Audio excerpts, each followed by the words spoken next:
اعوذ باللہ من الشیطان الرجیم بسم اللہ الرحمن الرحیم۔ آج ہم آپ کے سامنے لا حول ولا قوت کے فضائل بیان کریں گے۔ اللہ کریم کی بارگاہ میں دعا ہے کہ وہ ان فضائل کو حاصل کرنے کی توفیق عطا فرمائے۔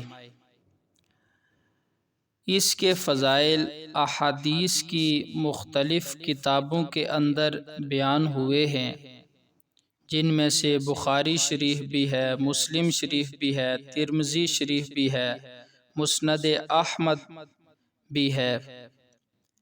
اس دعا کی بڑی تعریف اور فضیلت آئی ہے۔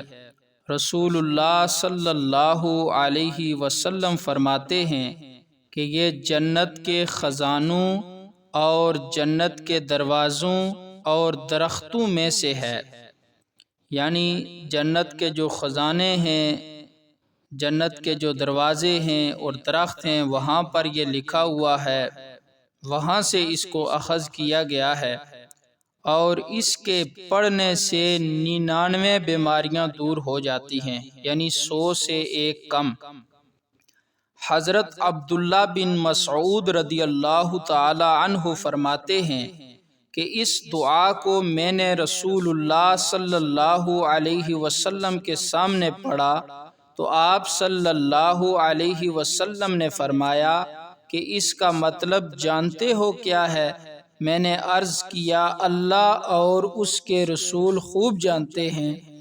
آپ صلی اللہ علیہ وسلم نے خود ہی ارشاد فرمایا، اس کا مطلب یہ ہے گناہ سے پھرنے کی طاقت نہیں مگر اللہ کی حفاظت سے، اور اللہ کی عبادت کرنے کی قوت نہیں مگر اللہ کی مدد سے، یعنی بندہ گناہ سے نہیں بچ سکتا مگر اللہ کی دی ہوئی طاقت سے، اور نہ ہی وہ عبادت کر سکتا ہے مگر اللہ کی مدد سے۔